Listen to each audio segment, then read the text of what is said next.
E aí pessoal, tudo bem? É um prazer vir aqui hoje bater um papo com vocês sobre um dos meus temas prediletos quando o assunto é direito de propriedade e regularização fundiária. Hoje nós vamos falar de ações discriminatórias e registros precários. Bora lá? Primeira coisa, a ação discriminatória. O que é? Ela é um meio através do qual o poder público extrema os imóveis devolutos e públicos do patrimônio dos particulares.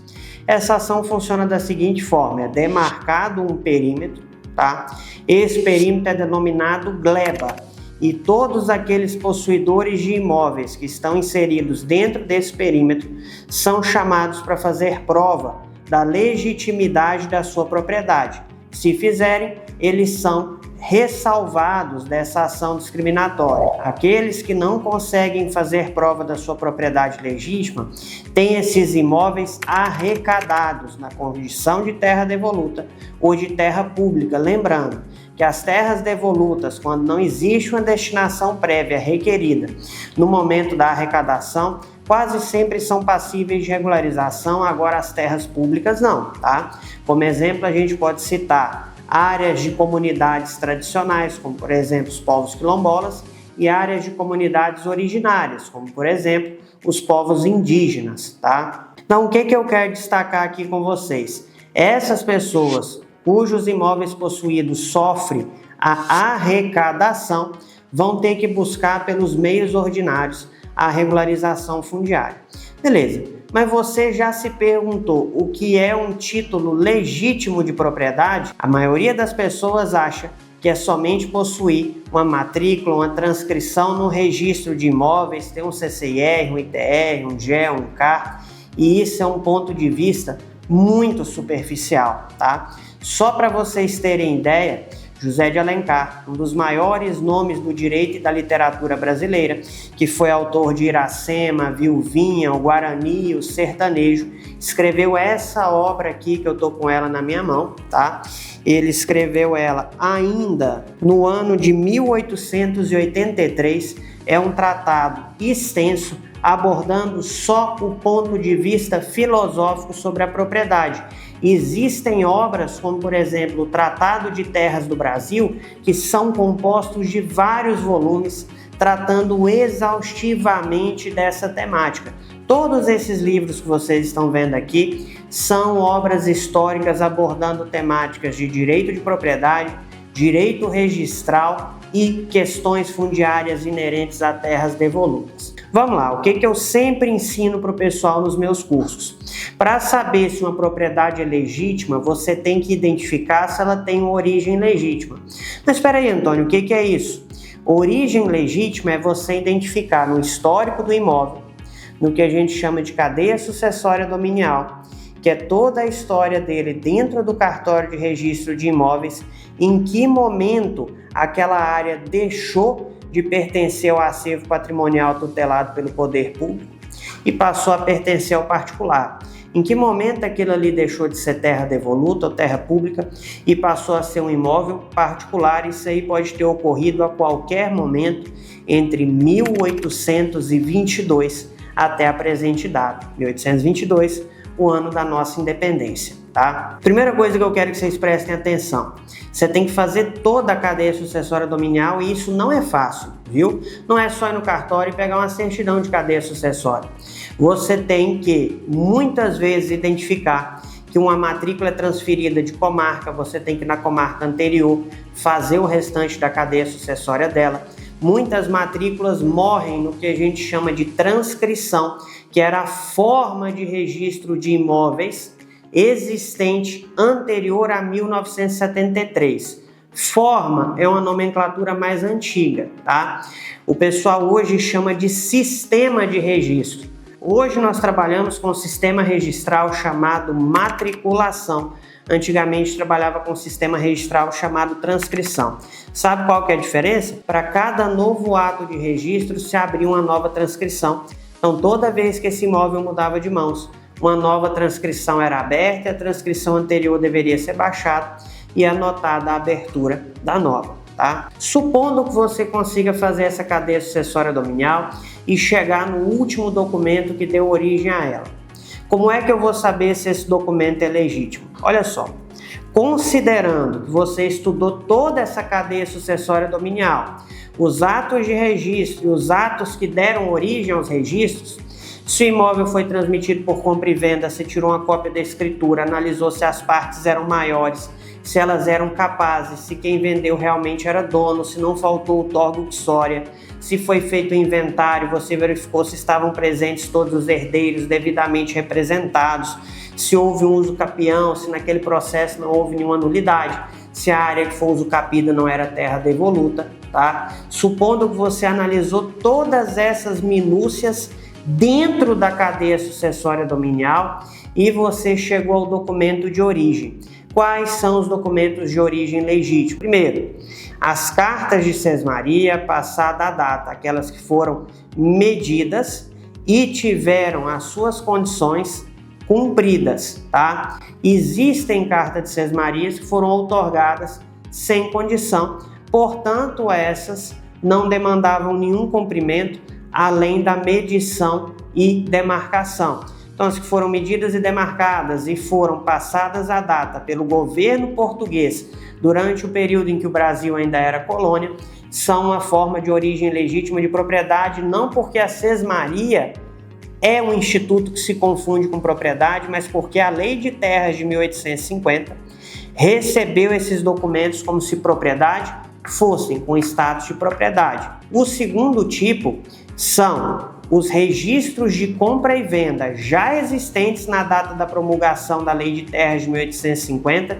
que tivessem o seu imposto de transmissão recolhido até a data da promulgação do decreto regulamentar da Lei de Terras, tá? Esse imposto era o conhecido imposto de cisa. O terceiro tipo eram os imóveis que fossem passados a legitimação de posse nos termos do rito elencado pela Lei de Terras de 1850 e pelo seu decreto regulamentar. O quarto tipo, que é o mais raro, eram os imóveis adquiridos por uso capião quarentenário. Antes do Código Civil de 1916, se admitia uso capião de bens públicos num prazo de 40 anos, tá? Então, aquelas pessoas que conseguiram comprovar antes da vigência do Código Civil esse prazo quarentenário, conseguiram adquirir a propriedade sobre esses imóveis por uso capião. De 1916 para cá, não existiu mais nenhuma forma de uso capião legítimo de bens públicos e isso já foi decidido pelo STF. Fim dessa primeira parte, as outras formas vão ser muito mais familiares para vocês, tá?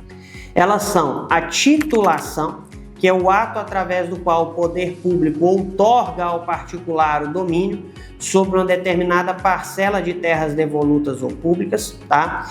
E a confirmação, convalidação, revalidação ou reconhecimento de domínio. São nomes diferentes para o mesmo instituto, que é o Instituto da Convalidação, que é quando o poder público reconhece um registro precário e dá a ele status de registro pleno depois que a parte atenda a determinados requisitos, tá? Não existe convalidação na esfera federal. Existe ratificação para imóveis situados em faixa de fronteira, tá? Dentre outras possibilidades, mas não existe convalidação. Especificamente, a convalidação vai existir somente na esfera das terras devolutas estaduais. Eu dou destaque para o Mato Grosso, que admite convalidação. O estado do Tocantins, que admitia a nossa lei, está suspensa por ação direta de inconstitucionalidade. O estado da Bahia, que admite reconhecimento de domínio, tá? Já há bastante tempo. E o Piauí, que também admite reconhecimento de domínio. Superado isso aqui que eu falei com vocês, não existe outra forma de aquisição legítima de propriedade. Quando você não tem nenhuma dessas formas de aquisição na origem desse imóvel, aí você pode assumir que esse imóvel é, na verdade, terra devoluta ou terra pública, a depender da situação. Não importa se a origem é uma sentença que julgou um inventário, se esse inventário foi feito sobre posse de terras devolutas, não importa se é uma sentença que julgou um uso capião, se esse uso capião foi feito sobre posse de terras devolutas, tá? Não foi anterior ao Código Civil de 1916. o registro vai ser precário e ele é precário porque não tem origem legítima. Alguns lugares chamam esses registros precários de registros paroquiais, porém isso não é correto. O registro paroquial é aquele que era feito no livro do vigário da paróquia, nos termos da Lei de Terras de 1850 e de seu decreto regulamentar, com finalidade estatística de levantar dados sobre as posses de terras devolutas existentes ainda no período do Império. Todo registro que não está nesses livros é precário, não é paroquial ou é registro de propriedade plena. Os registros precários asseguram àqueles que são seus pretensos proprietários, que detêm os direitos sobre esse ato registral precário, todos os direitos preferenciais à regularização fundiária, porque ele comprova tempo de posse, ocupação e exploração, tá? Ele sempre foi um objeto de direito preferencial, desde que o detentor do registro precário seja a mesma pessoa que se encontra ocupando e explorando o imóvel e preencha os requisitos legais necessários. Pegou a linha de raciocínio, viu tanto que é complexo fazer uma cadeia sucessória dominial para conseguir se esquivar de uma ação discriminatória para arrecadação de terras devolutas? Sabe qual que é a importância? A quantidade de terras no Brasil é finita e a fome do governo por terras é infinita. Por quê? Porque a barganha por terras sempre foi uma moeda de troca política. Existe uma grande demanda de terras para a reforma agrária, para projetos públicos, para que o governo possa continuar a prometer regularização fundiária para diversas pessoas. Então, isso é um mercado que está longe de acabar no Brasil, infelizmente, tá? O que eu quero que vocês compreendam? A gente, para fazer uma cadeia sucessória dominial aqui no escritório, demora em média de 30 a 45 dias, a depender do grau de complexidade. Na última semana eu fiz 18 cadeias sucessórias dominiais, morrendo em títulos legítimos, alguns outorgados pelo INCRA, outros pelo IBRA, o FINDO, Instituto Brasileiro de Reforma Agrária. Não é uma coisa simples de se fazer, porque não adianta você chegar no título legítimo na origem. Pode ser que na transmissão dele ao longo dos anos, ele tenha sofrido algum vício. Olha, o imóvel tem um título legítimo do IBRA, porém, em dado momento, foi falsificado uma procuração pública para que uma parte outorgasse escritura à outra. Toda a cadeia sucessória registral ela vai ser nula. Você vai estar comprando um documento nulo, tá? Esse documento é nulo de pleno direito, ele pode ser anulado a qualquer tempo. Sim, Antônio, mas eu estou na posse, uma posse de boa fé. Eu poderia fazer um uso capião. Se você tiver prazo, pode sim fazer um uso capião. Só que quando esse ato registral da data da falsificação em diante for cancelado, todas as dívidas que estiverem como objeto de hipoteca, de penhor, de alienação fiduciária na matrícula, vão vencer antecipadamente. A parte vai ficar por um largo tempo sem ter uma matrícula no nome dela, ela vai gastar com o processo de uso capião e ela vai ter transtorno. Se for para fazer um negócio assim, que esse negócio seja feito desde o começo com a parte tendo certeza do que ela está comprando. Não existe negócio ruim. Existe mentira e falta de informação. Olha só, aqui tem alguns exemplos de obras que eu utilizo nesse trabalho que a gente faz no cotidiano. Essa aqui, por exemplo, é uma obra que eu gosto muito, tá? Ações de divisão e demarcação de terras. Ela é uma obra excelente do Rodrigo Otávio Langar Menezes, é uma obra editada em 1893, é uma obra inestimável, tá? A obra Terras Devolutas do Navarro, que é um compêndio de toda a legislação fundiária e de terras, desde o período do Brasil Império até o ano da publicação da obra. Essa edição veio à luz pela primeira vez no ano de 1942, então até relativamente recente. Essa obra aqui também, da posse das ações possessórias, do Joaquim Antônio Ribas, é outra obra inestimável para quem quer trabalhar com esse tipo de temática, e diversos outros livros que a gente tem aqui no escritório. Para trabalhar com isso, o estudo da doutrina, da legislação positiva e da jurisprudência deve ser uma constante e, acima de tudo, a sua paixão pela história do direito. Gostou desse vídeo? Já enfrentou algum problema com a ação discriminatória, com registro precário, registro paroquial, tem alguma dúvida? Deixa aqui embaixo nos comentários.